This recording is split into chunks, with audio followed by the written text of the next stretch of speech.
Hai semua, apa kabar hari ini? Di sini saya akan menjelaskan dari pembelajaran mata kuliah Etika Akademik dan Bisnis.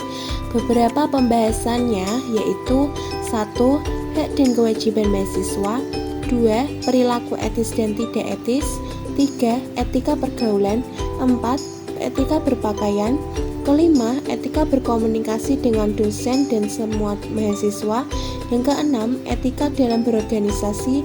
Dan yang ketujuh yaitu etika di lingkungan kampus. Sebelum saya menjelaskan materi yang pertama mengenai hak dan kewajiban mahasiswa, saya akan menjelaskan pengertian dari etika itu. Kalian tahu gak sih, etika itu secara bahasa lahir dari bahasa Yunani, ethos, yang artinya tampak dari suatu kebiasaan. Dalam hal ini, yang menjadi perspektif objeknya adalah perbuatan, sikap, atau tindakan manusia. Selanjutnya, saya akan memberi penjelasan etika secara khusus dan etika secara umum. Etika secara khusus yaitu ilmu tentang sikap dan kesusilaan suatu individu dalam lingkungan pergaulannya yang kental akan aturan dan prinsip terkait tingkah laku yang dianggap benar.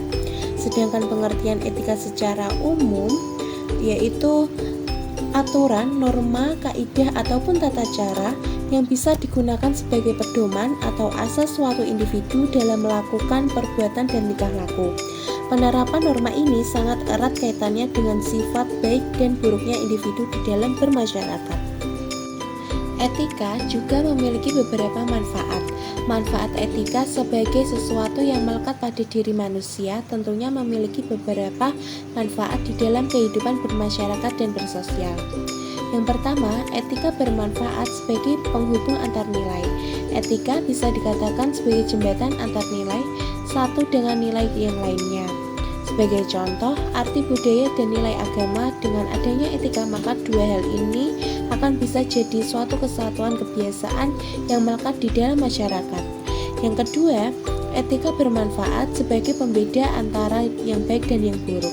Etika yang telah melekat pada diri individu, lambat laun akan membuat individu tersebut mengetahui, memahami secara penuh terhadap hal atau sesuatu yang ada di sekitarnya. Yang ketiga, etika bermanfaat untuk menjadikan individu memiliki sikap kritis. Etika yang sudah lama tertanam pada diri individu membuat dirinya lebih kritis dalam menghadapi sebuah kondisi dan situasi. Dan yang keempat, etika bermanfaat sebagai suatu pendirian dalam diri. Etika bisa dijadikan sebagai pedoman dalam bertindak ataupun dalam menjalani suatu hal. Kelima, etika bermanfaat untuk membuat sesuatu sesuai dengan peraturan. Etika akan membuat individu memperlakukan individu lain sesuai dengan kadarnya. Artinya, individu tersebut akan dihukum sesuai dengan kesalahan yang ia lakukan. 6. Etika sebagai bentuk mengorbankan sedikit kebebasan dalam dirinya. Peraturan yang ada dalam suatu kode etik telah disetujui bersama akan membuat individu tak dapat berbuat seenaknya sendiri. Semua peraturan yang telah disepakati harus dipatuhi dan tidak boleh dilanggar. Yang ketujuh, etika dapat membantu dalam menentukan pendapat. Di dalam suatu forum diskusi, tentu ada etika dalam mengemukakan gagasan atau pendapat. Dengan begitu, individu telah sepakat untuk menghargai siapapun itu yang hendak menyampaikan pendapatnya. Lanjut menjelaskan materi yang pertama, yaitu mengenai hak dan kewajiban mahasiswa. Oh ya, hak sendiri adalah semua yang diperoleh atau didapatkan yang bisa berbentuk kekuasaan atau kewenangan melaksanakan sesuatu. Sementara, kewajiban diartikan sebagai segala sesuatu yang harus dilaksanakan dengan penuh tanggung jawab. Setiap hak yang didapatkan oleh seseorang merupakan akibat dari kewajiban yang sudah dilaksanakan. Selanjutnya yaitu setiap mahasiswa pada suatu satuan pendidikan pasti mempunyai hak-hak. Nah, diantaranya yaitu 1. Memperoleh layanan akademik dan pengajaran sebaik-baiknya. Mahasiswa berhak menerima layanan akademik dari mulai pembelajaran, informasi penting sesuai dengan minat bakat, kegemaran, dan kemampuan, serta memperoleh layanan informasi yang berkaitan dengan kegiatan dan hasil studi. Kedua, menggunakan kebebasan akademik secara bertanggung jawab. dalam mengkaji ilmu pengetahuan dan seni atas dasar norma susila dan tata krama yang berlaku dalam lingkungan akademik. Mahasiswa harus bertanggung jawab atas hak yang telah dimilikinya. Ketiga, menggunakan fasilitas kampus dalam rangka pengembangan minat, bakat, dan penalaran. Jadi, mahasiswa boleh menggunakan fasilitas kampus karena itu hak mereka untuk memperlancar pembelajaran dalam kelas maupun luar kelas. Yang keempat, mendapat bimbingan penyelesaian studi oleh tenaga pengajar yang bertanggung jawab. Bimbingan yang dimaksud yaitu ketika mahasiswa yang mengalami kebingungan berhak mendapatkan bimbingan dari dosen wali atau dosen pembimbing untuk menyelesaikan masalah yang dialami oleh mahasiswa tersebut. Selanjutnya yaitu ikut serta dalam kegiatan organisasi mahasiswa yang ada di kampus. Mereka harus bersikap dengan turut aktif dalam kegiatan yang diselenggarakan oleh kampus dan tidak bersikap bertentangan dengan ketentuan peraturan atau perundang-undangan yang berlaku. Keenam, mendapatkan bimbingan dalam kegiatan kemahasiswaan. Mahasiswa juga berhak dalam bimbingan kegiatan kemahasiswaan karena dapat memotivasi mahasiswa tersebut dalam percepatan penyelesaian studinya serta dapat membantu mengatasi problema akademik. Yang terakhir yaitu yang ketujuh, mendapat penghargaan atas prestasi yang diperoleh. Mahasiswa yang mempunyai prestasi yang luar biasa atau mendapatkan juara berhak mendapatkan penghargaan atas prestasi yang mereka peroleh. Sedangkan apa aja sih kewajiban dari mahasiswa itu sendiri? Yang pertama, kewajiban untuk mematuhi semua peraturan yang berlaku di perguruan tinggi. Peraturan yang telah dibuat oleh perguruan tinggi dalam perkuliahan harus dipatuhi karena dapat menciptakan lingkungan yang harmonis, nyaman, dan tertib. Kedua, menjaga nama baik perguruan tinggi. Untuk menjaga nama baik perguruan tinggi, kita harus bersikap sopan santun yang terjaga dengan baik, tidak bikin onar, dan paling penting kita harus memiliki prestasi yang bagus untuk menjaga nama baik perguruan tinggi kita. Ketiga, kewajiban untuk ikut serta dalam memelihara fasilitas, keamanan, ketertiban di perguruan tinggi. Dalam menjaga fasilitas yang diberikan oleh perguruan tinggi, kita harus menjaganya. Ketika tidak terpakai, kita harus mengembalikannya dengan benar. Ketertiban juga akan mempengaruhi dalam berjalannya proses pembelajaran yang nyaman dan keamanan harus tetap terjaga karena untuk menjaga barang-barang yang dimiliki oleh perguruan tinggi. Keempat, kewajiban untuk menanggung biaya penyelenggaraan pendidikan. Mahasiswa mempunyai kewajiban dalam membayar UKT di setiap semesternya, karena itu sebuah hal yang wajib untuk berjalannya dalam pembelajaran yang telah dilakukan. Kecuali mahasiswa yang bebas dari biaya itu, mereka tidak berwajib untuk membayarnya. Selanjutnya yaitu kewajiban untuk menjunjung tinggi budaya nasional. Sebagai mahasiswa yang baik, berkewajiban untuk menjunjung tinggi kebudayaan nasional dengan cara mempelajari budaya yang ada di Indonesia dan ikut melestarikan budaya yang ada ya. Sedangkan norma mahasiswa yang harus dimiliki oleh setiap masing-masing orangnya yaitu pertama, menghargai dan menghormati pendapat orang lain. Dalam menghargai pendapat orang lain, kita harus mendengarkan pendapat sampai selesai, tidak melakukan hal yang berbau diskriminasi dan menghargai keputusan di akhir dengan ikhlas. Kedua, belajar tekun, berdisiplin, bekerja keras. Sebagai mahasiswa yang baik, kita harus belajar dengan tekun supaya mendapatkan hasil yang memuaskan dan juga disiplin dalam perkuliahan akan membuat lingkungan yang nyaman dan juga tertib. Ketiga, melaksanakan peraturan akademik dan mematuhi semua peraturan dan tata tertib yang berlaku. Peraturan yang telah dibuat oleh perguruan tinggi, kita harus patuh dalam peraturan tersebut. Tata tertib yang dibikin juga harus kita patuhi karena jika tidak kita patuhi, kita akan mendapatkan sanksi. Selanjutnya yaitu tidak merusak dan mengambil tanpa hak fasilitas pendidikan dan fasilitas umum. Jangan pernah merusak ya fasilitas kampus karena jika merusak akan mengeluarkan biaya yang lebih karena ulah tersebut akan membuat rugi untuk kampus dan mahasiswa lain juga yang akan menggunakannya. Selanjutnya yaitu menjaga nama baik universitas. Mahasiswa juga harus menjaga nama baik universitas karena mahasiswa dengan bertutur kata yang sopan, mendapatkan prestasi yang unggul, dan menjunjung citra universitas. Dengan begitu, nama baik universitas akan mempunyai citra yang baik dan dikenal oleh banyak orang. Selanjutnya kita ke materi yang kedua ya, yaitu mengenai perilaku etis dan tidak etis.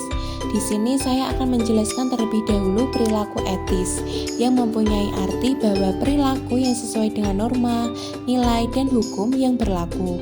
Perilaku etis sangat bermanfaat untuk kepentingan diri kita sendiri dan untuk berinteraksi di lingkungan sosial. Pedoman dalam bersikap dan berperilaku yang di dalamnya berisi garis-garis besar nilai moral dan norma yang mencerminkan masyarakat dalam dunia kampus yang santun, kreatif, bermartabat.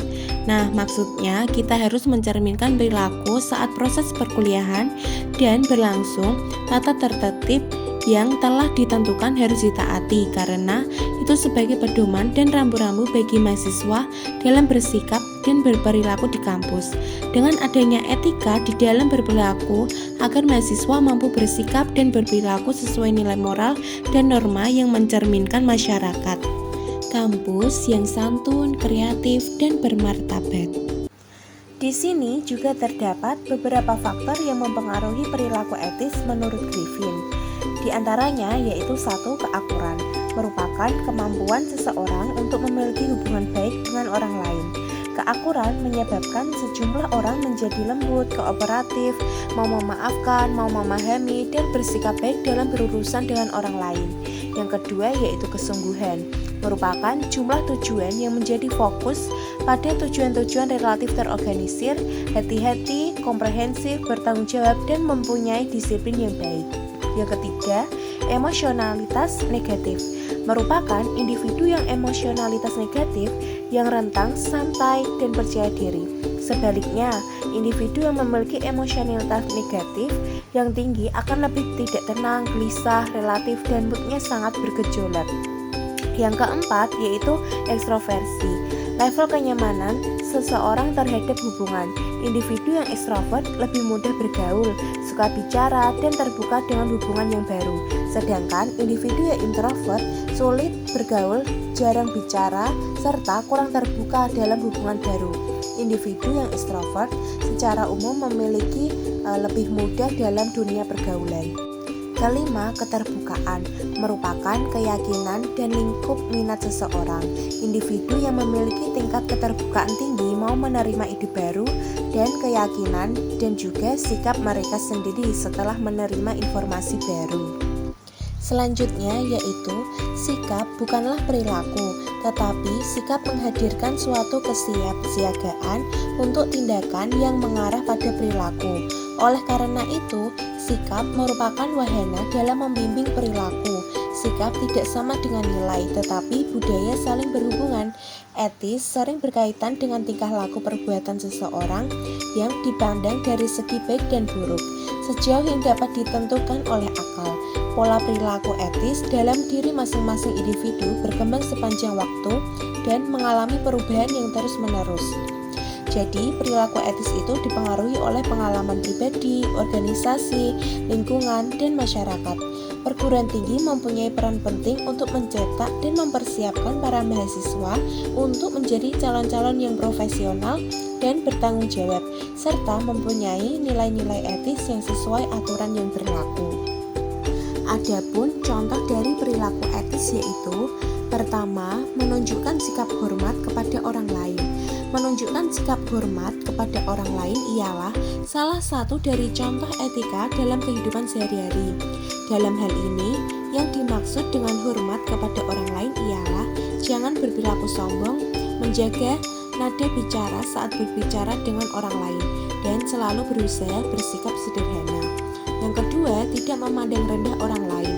Memandang rendah orang lain sangat tidak bagus dan sangat tidak disarankan. memandang orang lain sama dan tidak membedakan antara individu yang satu dengan individu lainnya. Yang ketiga, berperilaku sopan. Berperilaku sopan ialah salah satu contoh perilaku etika dalam kehidupan sehari-hari yang bisa dilakukan di rumah, di kantor, ataupun di kampus. Dengan berperilaku sopan, maka akan banyak orang yang menghargai kita. Selanjutnya yaitu menghargai perbedaan pendapat. Setiap pendapat yang seseorang miliki belum tentu sama dengan pendapat orang lain. Oleh sebab itu, setiap individu harus bisa saling menghargai atas pendapat yang berbeda. Menghargai setiap perbedaan pendapat merupakan salah satu contoh perilaku etika. Yang terakhir, membantu orang lain yang membutuhkan.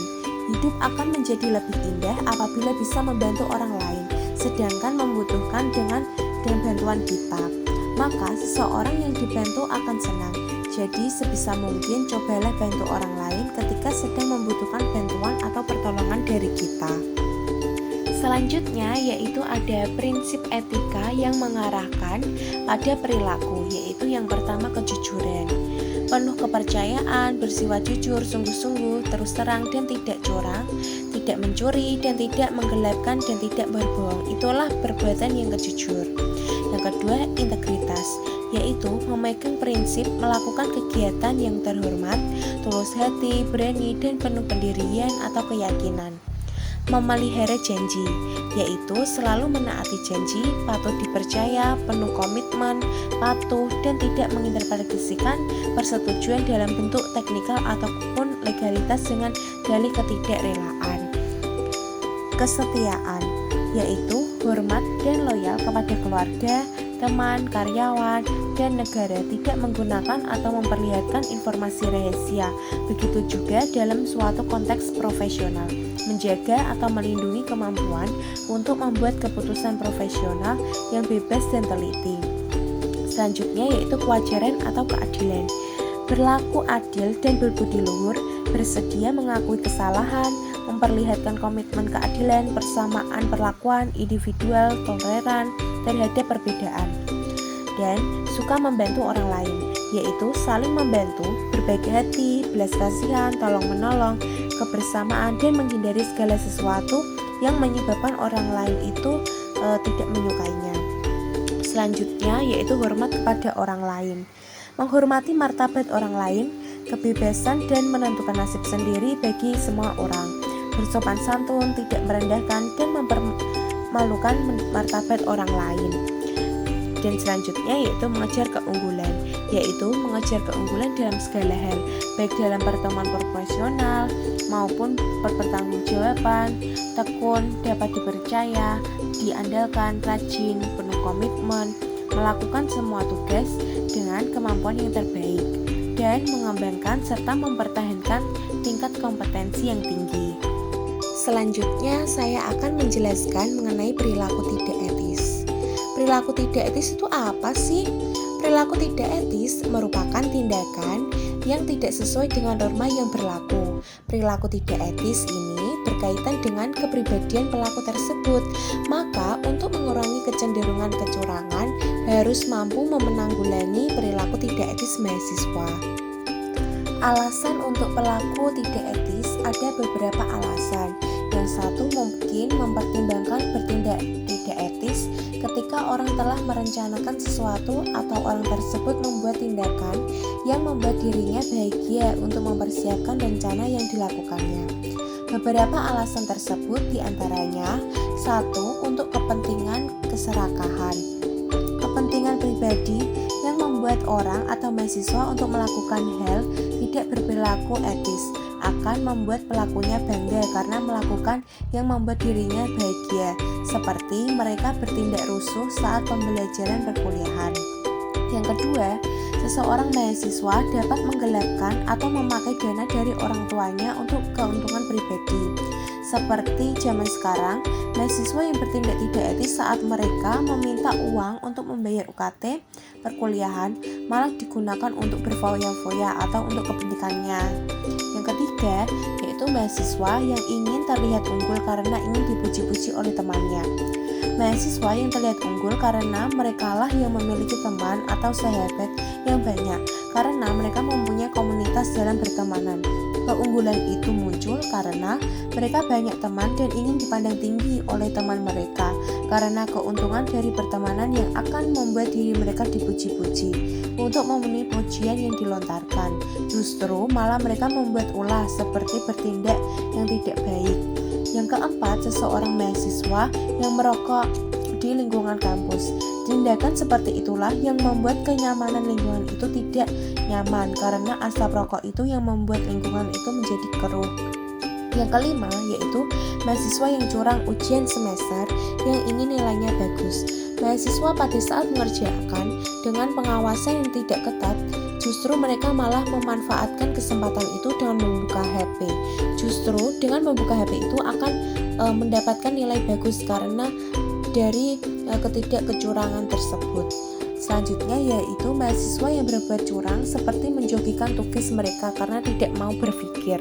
Tindakan seperti inilah yang membuat mahasiswa bermalas-malasan dan memanfaatkan situasi untuk mendapatkan kebebasan dari tugas yang diberikan oleh dosen. Hal tersebut membuat mahasiswa untuk mengandalkan jasa pekerjaan tugas untuk hal yang buruk. Selanjutnya yaitu potensi individu mahasiswa untuk berperilaku tidak etis tak terbatas. Sayangnya potensi ini terlalu sering direalisasikan. Perhatian misalnya, bagaimana mereka berbuat curang, berpenampilan yang melenceng dari status kemahasiswaan, dan berperilaku atau berturut-turut kayak yang jelek. Mahasiswa yang bertindak tidak etis akan membuat lingkungan dalam kampus tidak nyaman.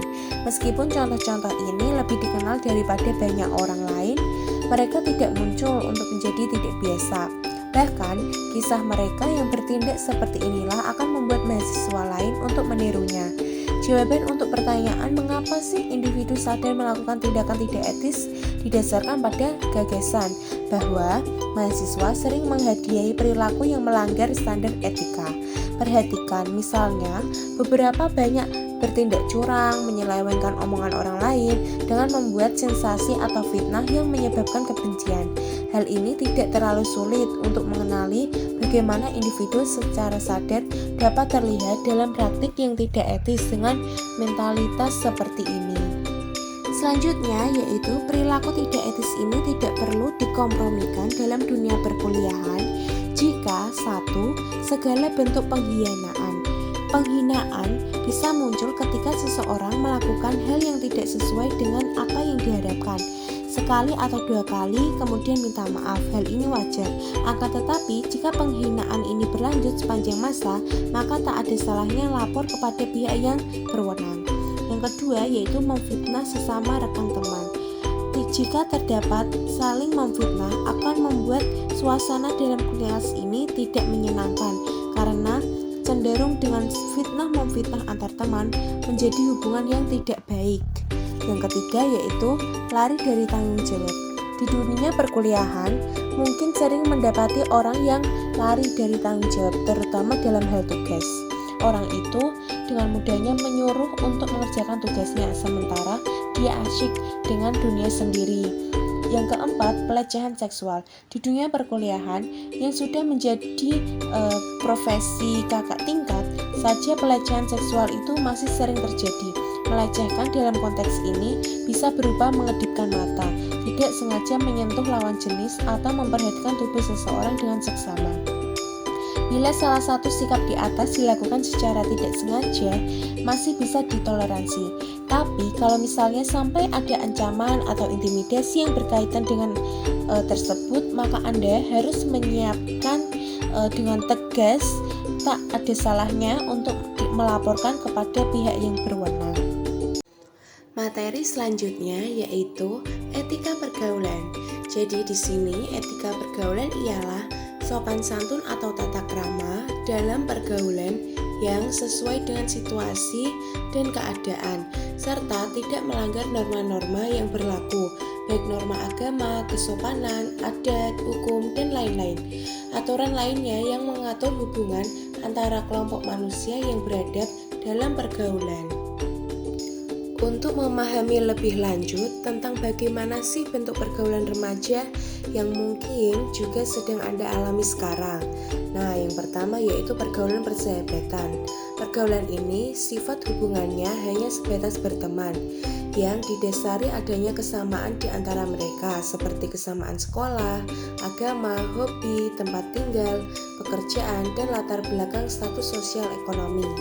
Selanjutnya, pergaulan percintaan. Masa remaja ditandai dengan mulai matangnya atau terjadi perubahan fungsional, organ-organ reproduksi, dan postur tubuh.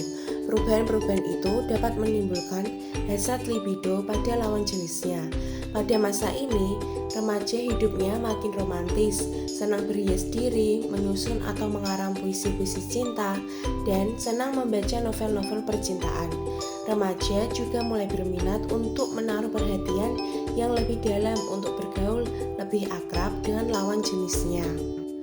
Etika pergaulan harus disadari dan dipahami betul oleh masyarakat.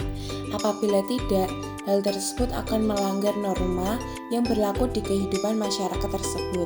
Etika pergaulan dapat muncul dari faktor internal maupun faktor eksternal. Etika pergaulan bisa diterapkan di lingkungan mana saja, seperti kampus, lingkungan sekitar rumah, lingkungan kerja, dan masih banyak lagi. Nah, di sini ada cara yang dapat dilakukan untuk memelihara etika pergaulan, yaitu yang pertama, saling menyapa saat bertemu. Dikenal ataupun tidak dikenal orang tersebut, kita harus menyapa saat bertemunya di jalan ataupun di tempat umum. Usahakan untuk menyapa dan berbincang sebentar, contohnya menanyakan kabar dan lainnya. Yang kedua yaitu menghormati orang yang lebih tua. Dalam etika pergaulan ini kita harus menghormati orang yang lebih tua. Contohnya dengan berbicara sopan, membungkuk ketika harus berjalan di depan orang yang lebih tua tersebut. Yang ketiga yaitu menghargai teman sebaya. Menghargai teman sebaya, dalam menghormatinya kita harus dengan memperhatikan penggunaan bahasa dengan yang sopan. Lalu ketika teman berpendapat, kita harus menerimanya dengan lapang dada, karena setiap orang pasti mempunyai pendapat yang berbeda. Selanjutnya yaitu bersikaplah sopan terhadap siapa saja. Jadi di sini kita harus bersikap sopan, santun menjadi hal yang penting yang harus diterapkan dalam etika pergaulan. Bersikap sopan bisa dengan menjaga cara bicara, memerhatikan cara berpakaian, etika bertamu, menyapa, berkenalan, dan sebagainya. Yang kelima, punya rasa empati. Mempunyai rasa empati setidaknya harus ditanamkan dalam diri setiap orang. Empati dibutuhkan dalam pergaulan. Contohnya, menolong orang lain yang merasa kesulitan, menawarkan bantuan, dan lain sebagainya. Mengapa perlu etika pergaulan dalam teman sebaya? Nah, di sini kembali lagi, etika adalah kebiasaan atau cara hidup berkaitan dengan apa yang benar dan salah, apa yang baik dan yang buruk, serta tanggung jawab dalam perbuatan manusia. Etika diperlukan sebagai pedoman untuk menghadapi perubahan tersebut secara kritis dan objektif. Begitu juga dengan pergaulan teman sebaya, etika diperlukan sebagai pedoman dan aturan berperilaku dalam interaksi sosial di antara mereka. Meskipun teman sebaya terbentuk karena adanya kesamaan, tetap saja memiliki heterogenitas, perbedaan. Etika pergaulan teman sebaya juga diperlukan menumbuhkan sikap toleransi yang bisa menumbuhkan kohesivitas kelompok, kekuatan interaksi dari anggota. Kohesivitas ditunjukkan dengan kesatuan, keeratan, keramah tamahan, dan saling keterkaitan antar anggota kelompok. Kohesivitas yang kuat akan memunculkan nilai baru dalam kelompok yang bisa menggerakkan semua anggota untuk melakukan apapun demi mencapai tujuan. Etika diperlukan untuk menyaring nilai-nilai baru tersebut agar tidak melenceng dari norma susila maupun norma hukum. Selanjutnya yaitu materi etika dalam berpakaian. Etika berpakaian merupakan salah satu faktor penting yang harus dipertanggungjawabkan oleh suatu individu yang terdapat dalam sebuah komunitas. Seseorang dapat menilai sifat dan karakter dari penampilan termasuk tata cara berpakaian. Budaya disiplin dalam melaksanakan tata tertib merupakan salah satu alternatif yang dapat digunakan sebagai alat membentuk karakter mahasiswa.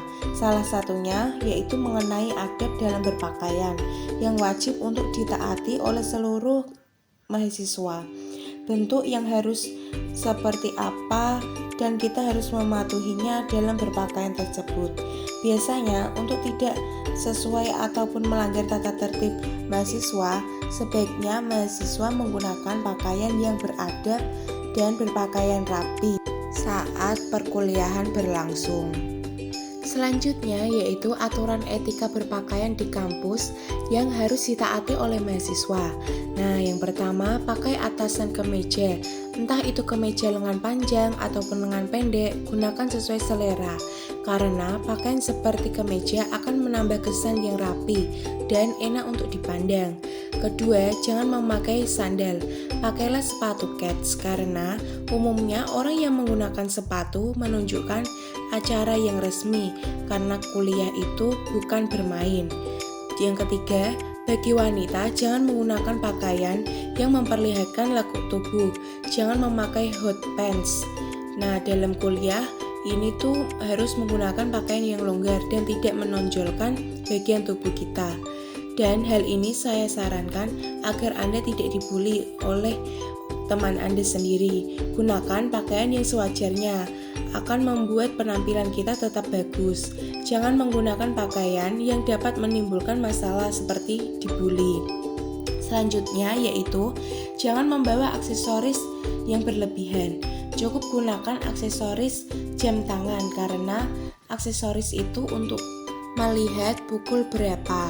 Nah, selanjutnya yaitu yang kelima, menggunakan bawahan rok untuk wanita. Sebaiknya wanita menggunakan rok karena menambah kesan anggun. Wanita juga cocok untuk menggunakan rok yang longgar tanpa berlebihan menggunakan roknya, seperti rok yang berbahan melar. Oke, selanjutnya, etika berpakaian mencari gaya pribadi bukan hal yang mudah untuk setiap orang. Namun, begitu juga dengan Anda menemukannya, Anda baru akan menyadari bahwa lewat pakaian, Anda bisa mengekspresikan diri dan menunjukkan diri Anda. Tanpa sadar banyak hal di luar sana yang bisa mempengaruhi cara kita berpakaian dan bergaya. Percaya atau tidak, gaya personal seseorang bisa mengubah perspektif seseorang. Manusia membutuhkan pakaian atau sandang untuk memenuhi kebutuhan hidup pokok dasar sehari-hari. Di samping kebutuhan akan tempat tinggal atau papan dan makanan atau pangan, pakaian dapat memberikan keindahan, proteksi dari penyakit, kenyamanan, dan lain sebagainya. Tanpa pakaian dapat mengakibatkan seseorang dikatakan gila.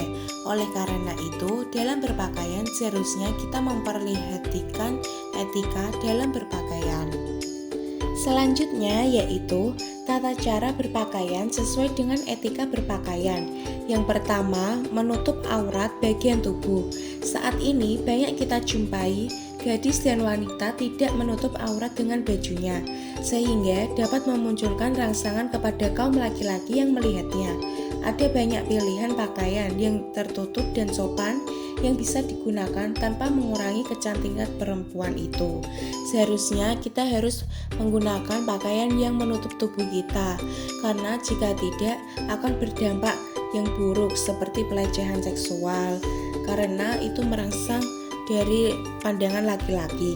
Yang kedua, sesuai dengan tujuan, situasi, dan kondisi lingkungan. Jika ingin ke kampus, gunakanlah pakaian yang rapi, yang formal, bukan pakaian untuk tidur atau piyama, renang, ataupun berpakaian yang aneh-aneh. Apabila suhu di ruangan yang dingin, gunakanlah jaket yang tebal, bukan memakai pakaian yang tipis. Yang ketiga yaitu tampak rapi, bersih, sehat, dan ukurannya pas. Pakaian yang digunakan sebaiknya pakaian yang telah dicuci bersih, disetrika rapi, dan jika dipakai tidak kebesaran maupun kekecilan. Pakaian yang kotor merupakan sarang penyakit bagi kita, karena penyakit itu akan tumbuh dengan sendirinya. Selanjutnya yaitu pakailah baju yang biasa-biasa saja. Menggunakan pakaian yang biasa saja karena kita menggunakannya di kampus harus dengan pakaian yang formal. Jangan gunakan rok atau pakaian yang terlalu mewah karena tidak pantas jika digunakan ke kampus. Materi komunikasi dengan dosen dan sesama mahasiswa. Etika berkomunikasi mahasiswa dengan dosen. Kuliah saat ini tepat bagi mahasiswa untuk belajar bersikap dan berkomunikasi secara benar.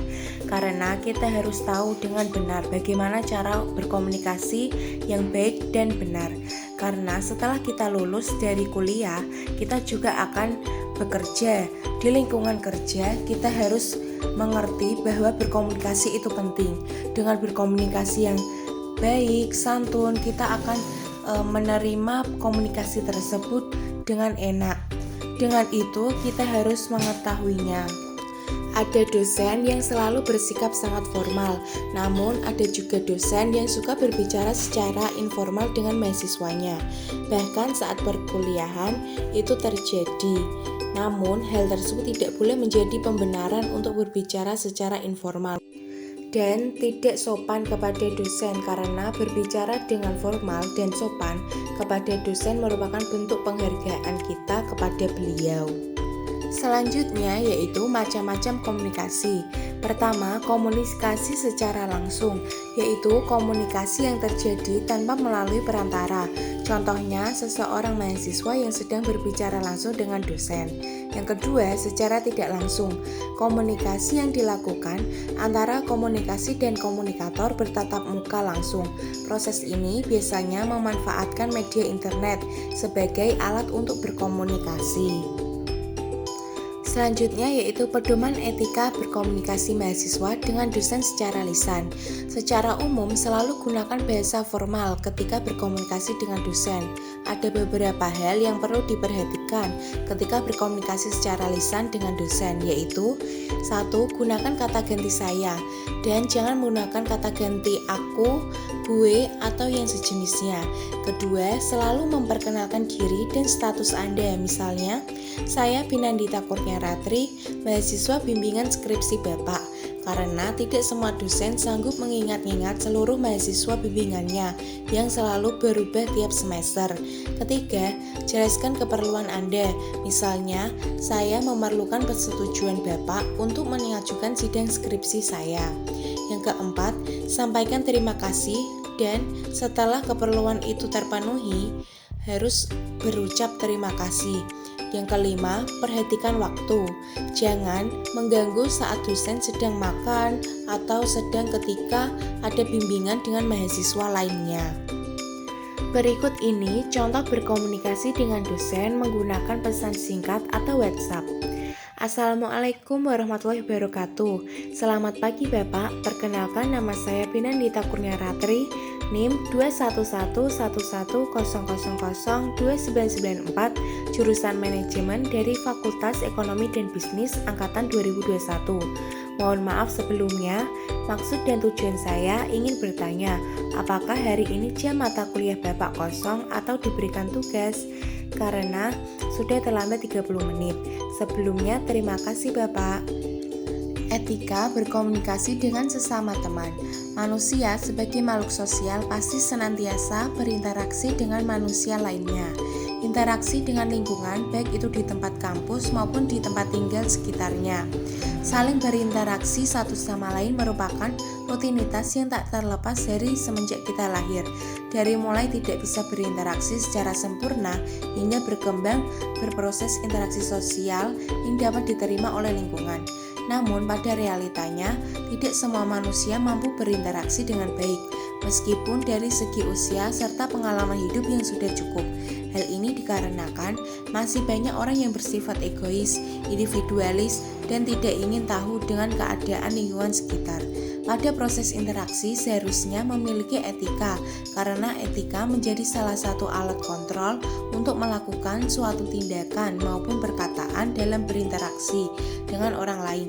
Seseorang yang kurang mempunyai etika dalam berinteraksi dengan sesama manusia dapat menjadi salah satu faktor seseorang kurang diterima oleh masyarakat sekitar, misalnya tidak sopan, tidak menghargai orang lain, kurang tata krama, perkataan yang sering menyinggung hati orang lain, dan sering berkata kasar kepada setiap orang.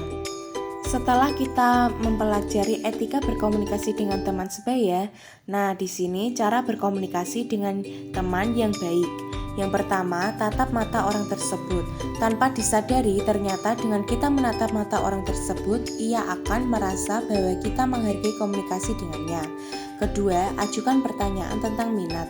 Dengan kita mengajukan pertanyaan tentang minatnya, pembicaraan akan terasa lebih terbuka dan santai. Berilah senyuman. Jangan sekali-sekali memasang muka yang cemberut, tapi berilah ia senyuman, karena senyuman berarti hubungan yang baik dengan seseorang. Berilah motivasi.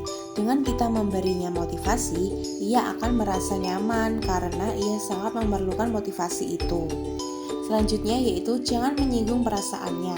Dalam berbicara, jangan sampai perkataan kita menyinggung perasaannya, seperti membicarakan sesuatu tentang aibnya. Keenam, bicaralah dengan jelas.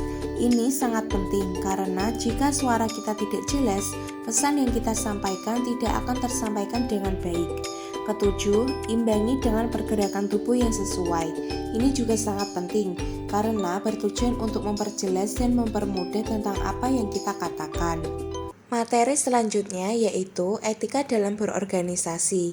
Etika pada dasarnya mengarah pada keberadaan suatu aturan yang erat kaitannya dengan keberadaan moral yang tidak dapat terlepas dari nilai budaya yang ada di sekitarnya.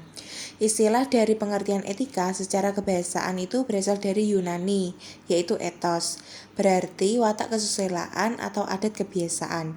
Etika merupakan ilmu yang menyelidiki baik dan buruk dengan memperhatikan perbuatan manusia sejauh dan diketahui oleh akal pikiran. Etika dalam berorganisasi diartikan sebagai nilai-nilai normatif, pola perilaku seseorang atau badan atau lembaga sebagai suatu kebiasaan yang dapat diterima umum dalam interaksi dengan lingkungannya. Organisasi tidak mungkin berfungsi secara baik tanpa memiliki etika, karena etika sangat berpengaruh pada tujuan organisasi. Maka, segala sesuatu yang terkait dengan tingkah laku dan aktivitas seseorang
Materi selanjutnya yaitu etika dalam organisasi.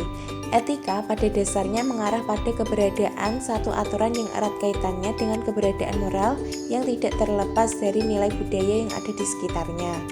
Istilah dari pengertian etika secara kebahasaan berasal dari Yunani yaitu ethos, yang berarti watak kesusilaan atau adat kebiasaan. Etika merupakan ilmu yang menyelidiki baik dan buruk dengan memperhatikan perbuatan manusia sejauh diketahui oleh akal pikir.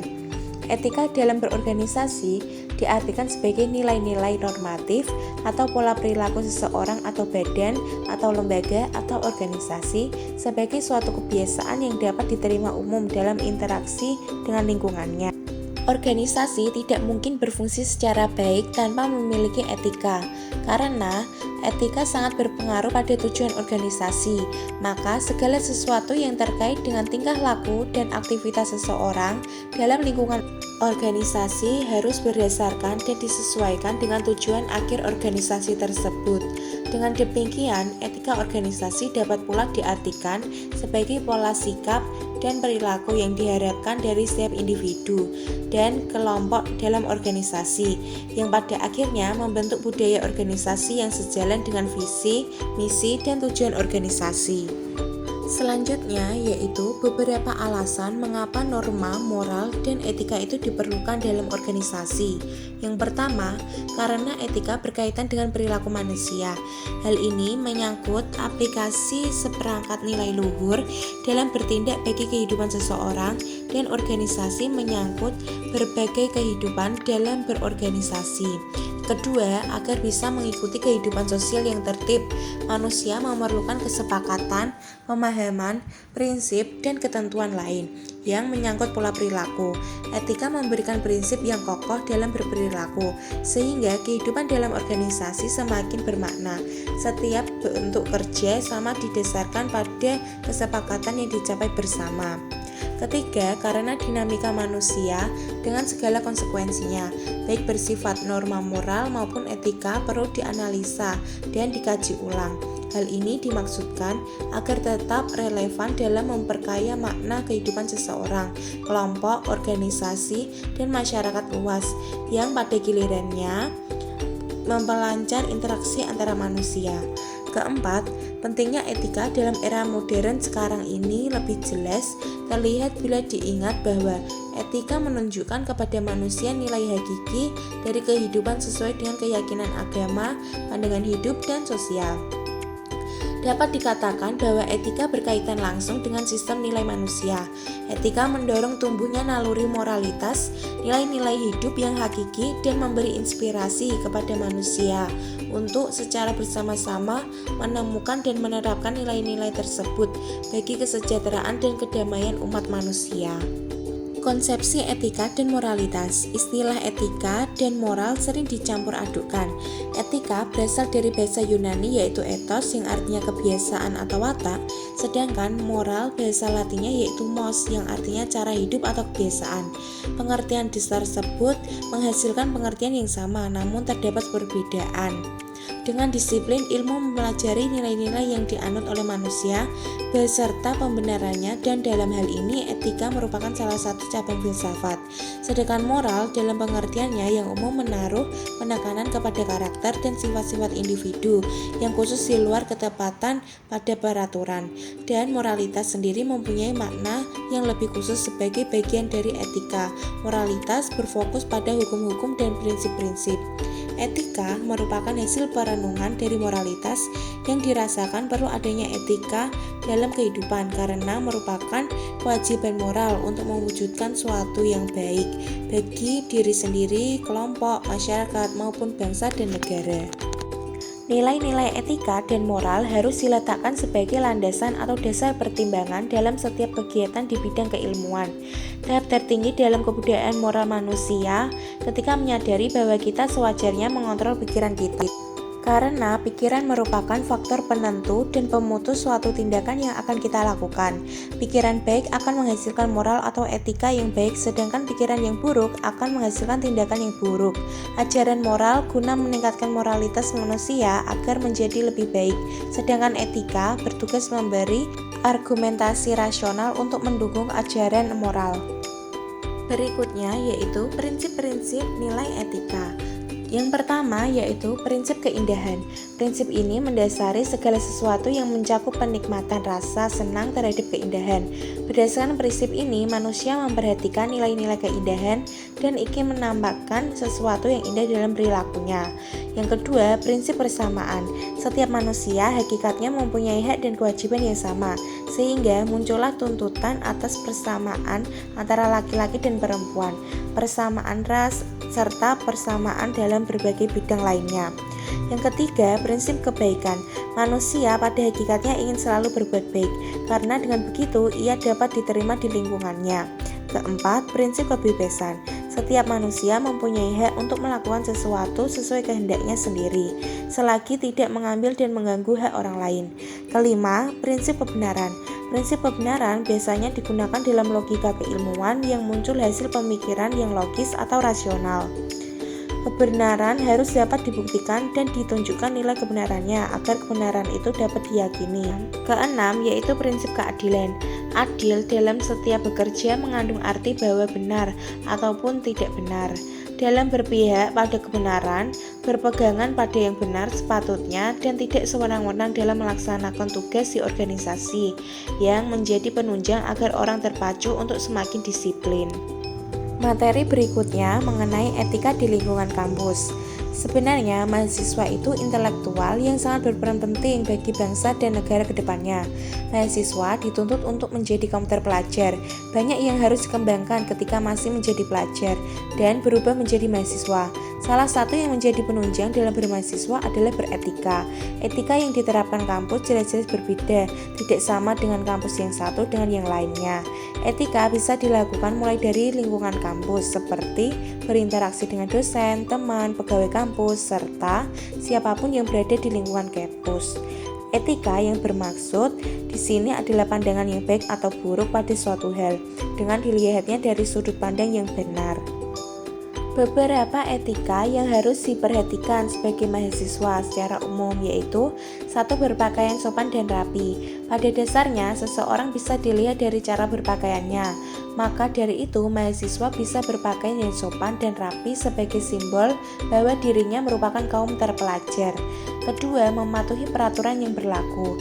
Di lingkungan kampus pasti memiliki peraturan yang berlaku untuk dipatuhi. Tidak hanya dipatuhi namun juga harus bisa menerapkannya, tidak hanya di kampus tetapi juga harus di luar kampus.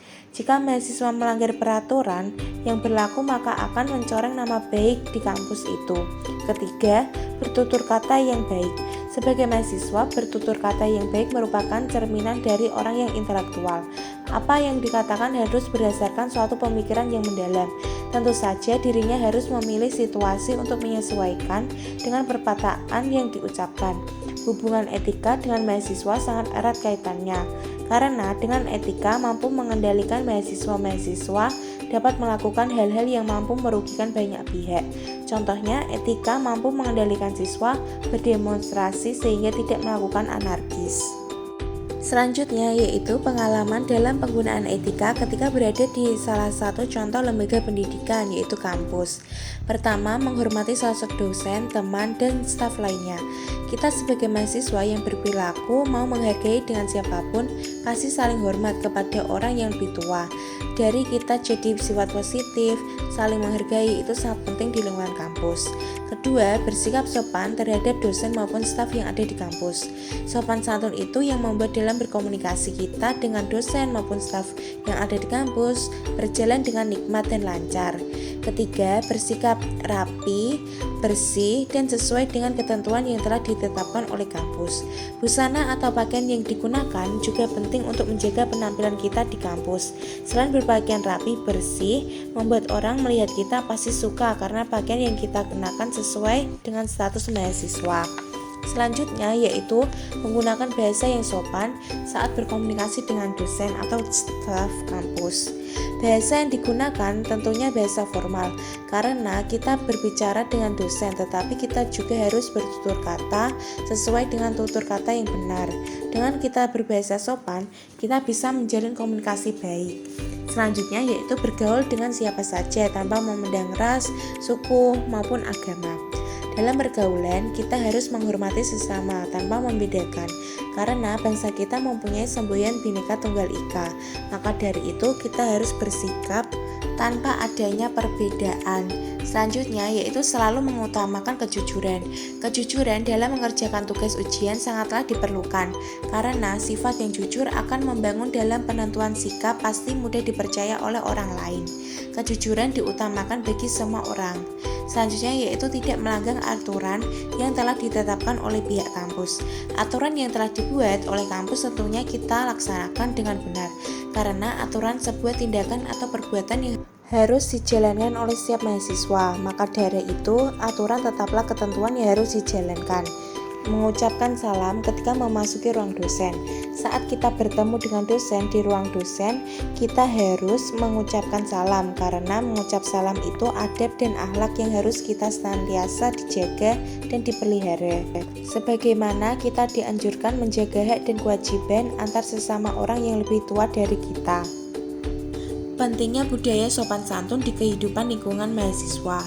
Budaya yang melekat di Indonesia dari berbagai daerah adalah sopan santunnya. Pentingnya bersosialisasi perlu didukung dengan norma sopan santun, di mana hal tersebut harus dimiliki oleh seseorang, terutama seorang mahasiswa.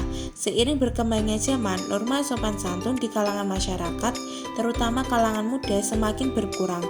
Hal tersebut disebabkan oleh banyak hal, seperti perkembangan teknologi, terkikisnya aspek budaya, dan buruknya pergaulan kalangan muda di masa sekarang. Para remaja diharapkan dapat memiliki kompetensi sosial, perkembangan sosial, bersikap adaptif, dan memiliki ketetapan dalam menyesuaikan diri. Remaja seharusnya dapat memiliki perilaku adaptif yang perlu memiliki nilai sopan santun, karena generasi muda perlu melestarikan nilai-nilai budaya yang telah melekat pada diri Indonesia. Nilai budaya sopan santun sudah luntur di kalangan masyarakat. Norma kesopanan pada mahasiswa perlu dimiliki, karena mahasiswa selayaknya adalah agen perubahan yang akan membawa perubahan positif baik di lingkungan kampus dan juga masyarakat. Nilai perubahan tersebut perlu didukung dengan adanya sikap sopan santun, karena dengan sikap sopan santun akan membawa dampak yang positif bagi dirinya sendiri maupun lingkungan. Dalam hal ini terfokus pada lingkungan kampus, bagaimana mahasiswa bersikap kepada dosen, kakak tingkat, dan juga teman sebayanya. Perlu adanya dukungan dari didikan orang tua terhadap anak sedini mungkin dalam hal bersikap sopan santun kepada orang yang lebih tua. Dan di sini juga ada beberapa hal yang perlu mahasiswa ketahui dalam bersikap sopan santun di dalam tempat menimba ilmu, yaitu kampus. Yang pertama, menjaga tingkah laku kepada dosen dengan cara menyapa dari memberikan salam ketika bertemu. Kita harus menyapa dengan orang yang lebih tua dari kita dan bertingkah laku yang sopan. Kedua, ketika mengirim pesan baik lewat perangkat ataupun WhatsApp, menggunakan bahasa yang sopan dan jelas, karena dengan bahasa yang jelas orang yang kita hubungi pasti akan mengerti. Ketiga, menjaga kebersihan lingkungan kampus dengan cara membuang sampah pada tempatnya. Janganlah kita mencemari lingkungan dengan sampah yang ada di sekitarnya. Ketika kita melihat sampah, kita harus membuangnya dengan tempat yang telah disediakan. Keempat, bersikap sopan santun, namun tetap bersahabat. Terakhir, yaitu menjaga keakraban dan sopan santun kepada teman sebaya. Meskipun dengan teman sebaya, kita harus menjalin hubungan yang akrab dan bersopan santun, bertutur kata dengan baik.